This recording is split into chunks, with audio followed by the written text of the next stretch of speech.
नमस्कार, मैं राम कुमार शर्मा एडवोकेट मेरठ से। पूरे भारतवर्ष में धुंध और कोहरा छाया हुआ है और रास्ते नज़र नहीं आ रहे हैं। कुछ दूरी पे भी रास्ते नज़र नहीं आ रहे हैं। इसी प्रकार से जो राजनीतिक माहौल देश का बन गया है या बनाया जा रहा है या उन्मादी वातावरण तैयार किया जा रहा है, इसमें भी कोई रास्ता नज़र नहीं आ रहा है। छद्म राष्ट्रवाद जो है हावी हो चुका है और धर्म की चाशनी की अफीम खाकर लोग मदमस्त हो चुके हैं। ये बिल्कुल सही बात है। किसान इस ठंड में अपना आंदोलन कर रहे हैं। आप सोच लिए और कल्पना कीजिए इस ठंड में किस प्रकार से सड़कों पर रात व्यतीत कर रहे होंगे और अपने हक की लड़ाई लड़ रहे होंगे। सवाल ये बनता है कि ये कानून लाया क्यों गया और इस कानून को लाने की वजह क्या है? किसानों के कल्याण के लिए। अब किसान ही इसको एक्सेप्ट नहीं करना चाहते, नहीं कर रहे हैं। और किसान कहते हैं कि इस कानून को लाने से पहले हमसे वार्ता क्यों नहीं की गई, या अन्य राज्यों के किसानों से और जितने किसान नेता थे उन लोगों से वार्ता क्यों नहीं की गई। अगर हमारे कल्याण के लिए लाया जा रहा था तो हमको पहले इसको बताना चाहिए था कि इसके लाभ और हानि के बारे में डिस्कशन होना चाहिए था। लेकिन ऐसी कौन सी वजह थी कि ये कानून जो है कोविड महामारी के समय संसद में विशेष सत्र बुलाकर इसको पास कर दिया गया। इस कानून से कोई भी खुश नहीं है, किसान ही खुश नहीं है। जिसको आप दे रहे हैं वो लेना नहीं चाहता, आप जबरदस्ती उसको देना चाहते हैं। ये है सत्ता। अब सत्ता का नशा ही कुछ इस प्रकार का होता है कि आपके पास जब ताकत आ जाती है तो आप उसका सदुपयोग और दुरुपयोग दोनों करने की स्थिति में रहते हैं। आप सोचिए, हमारे पास क्या है, जनता के पास क्या है? पानी उसका नहीं है ना, सड़क उसकी नहीं है, रेल उसकी नहीं है, बिजली उसकी नहीं है। ले देखे एक मकान और ज़मीन होती है जो उसकी खुद की अपनी होती है, जो उसके आड़े वक्त में काम आती है। ये सही बात है। अगर ये कॉन्ट्रैक्ट फार्मिंग होती है तो कॉन्ट्रैक्ट फार्मिंग में क्या होगा, एक इतने लुभावने और सुहावने सपने दिखाकर एमएनसीज जो आएंगी या बाहुबली जो उद्योगपति हैं या धनाढ्य लोग हैं वो हमें प्रपोजल देंगे और हम उस प्रपोजल में किसान फंसी जाता है या आम आदमी फंसी जाता है और मान लीजिए 6 साल का कॉन्ट्रैक्ट कर लेता है ना। और इस बीच कोई भी अगर गतिविधियाँ होती है, शारीरिक हानि हो जाती है या कोई मान लो विकलांग हो जाता है तो उसके बाद धन की एकदम से आवश्यकता पड़ती है, तो उस धन को वो कैसे प्राप्त करेगा? अब क्योंकि कॉन्ट्रैक्ट फार्मिंग के अंदर एक कॉन्ट्रैक्ट हो चुका होता है, वो उस साहूकार से या उस धनाढ्य व्यक्ति से या उस एमएनसी से कोई ज़मीन वापसी की तो गुहार कर नहीं सकता। धन उस पर होगा नहीं, धन उसको मिलेगा निश्चित समय सीमा के बाद। तो वो कहाँ जाएगा? तो उसकी ज़मीन तो 6 साल तक बंधक हो चुकी, पहली बात। दूसरी बात यह है कि शादी करनी है, मतलब शादी आ गई, कोई चीज़ आ गया या कोई ऐसी कोई आकस्मिक ज़रूरत पड़ गई कि उसको पैसे की आवश्यकता है, तो वो आदमी अपना मकान ज़मीन बेचकर जो पहले जोरी होता है उस काम को करता था या कर रहा होता है। ये चीज़ें ख़त्म हो जाती हैं।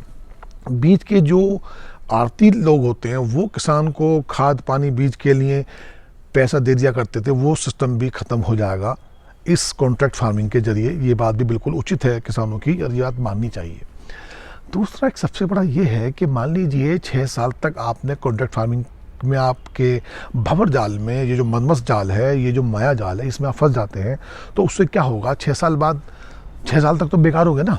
और फार्मिंग कौन कर रहा है? पहले जो बड़े किसान होते थे छोटे किसानों को अपनी खेती करने के लिए दे देते थे, वो छोटे किसान भी खत्म हुए और बड़े किसान जो है आलसी होकर बैठ गए और उनके पास कोई काम तो रहा नहीं, क्योंकि उसको निश्चित समय सीमा में निश्चित धन प्राप्त होता है और जो उपज होती है उससे अलग अच्छा प्राप्त हो रहा है।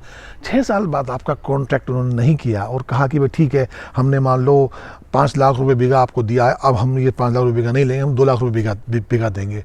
आपकी काम करने की आदत भी खत्म हो गई, छोटे किसान भी खत्म हो गए और आपकी मजबूरी होगी कि आप उनके भौरजाल में फंस जाएं, जिस प्रकार से रिलायंस के जियो में लोग फंस गए थे या एमएनसीज में फंस जाते हैं।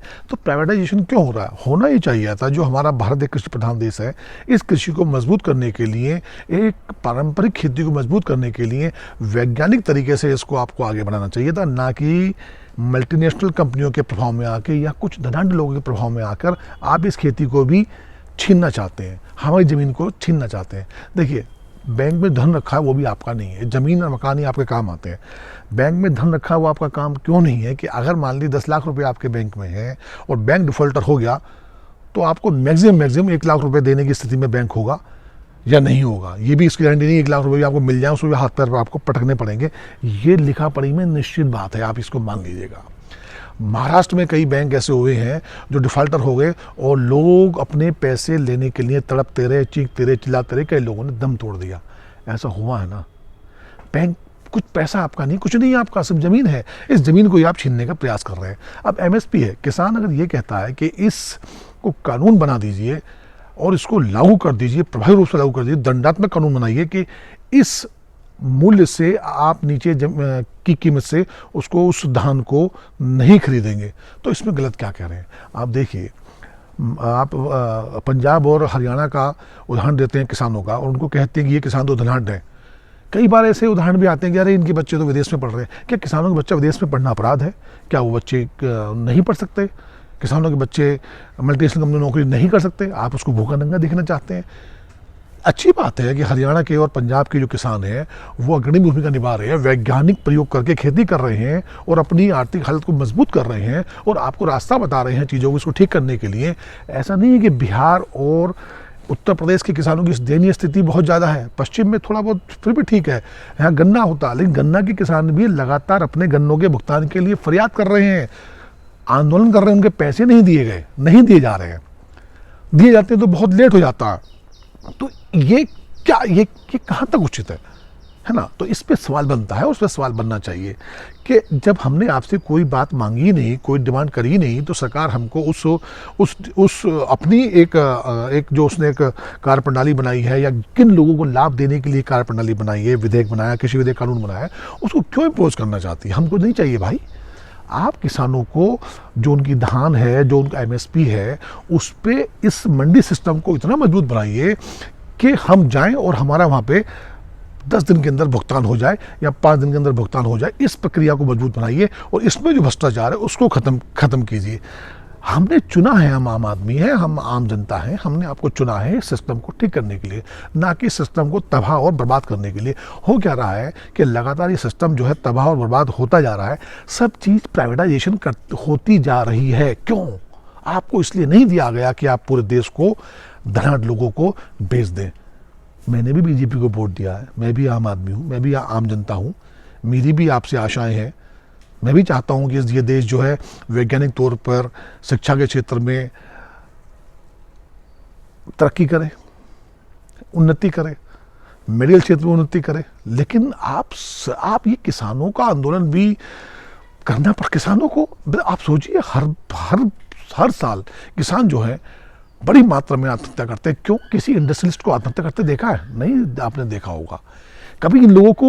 उनकी ये जो बड़े इंडस्ट्रियलिस्ट हैं, बड़े उद्योगपति हैं, ये लोग आंदोलन करते हैं? नहीं करते हैं, आंदोलन करते ही नहीं है। आप देखिए, इससे बड़ा दुर्भाग्य क्या होगा कि पेट्रोल जो है 90 के पार हो चुका है और डीजल 80 के पार हो चुका है और कोई बोल नहीं रहा है। ये वही सत्ता है जो पहले आके धरने प्रदर्शन किया करती थी, छाती पीटती थी, गैस सिलेंडर का दाम बढ़ गया है। लेकिन सत्ता में आकर ऐसा क्या हो गया है?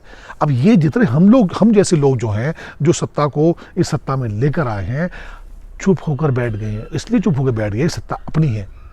कहते हैं कि ये शायद जो है सब ठीक हो जाएगा, ये पैसे जन कल्याण में लग रहे हैं। कौन से जन कल्याण में लग रहे हैं? कौन सा डेवलपमेंट कर दिया है? सिर्फ उन्मादी वातावरण और सांप्रदायिकता को बढ़ाने के अलावा और कौन सा माहौल देश में बना है?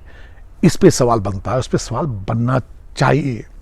जब हम चर्चा करते हैं किसानों की, तो हमारे जैसे पढ़े लिखे लोग ये डिस्कस करते हैं कि यार पंजाब और हरियाणा के किसान जो हैं एमएसपी वाली फसल क्यों उगाते हैं? अब इसका क्या जवाब है बताइए?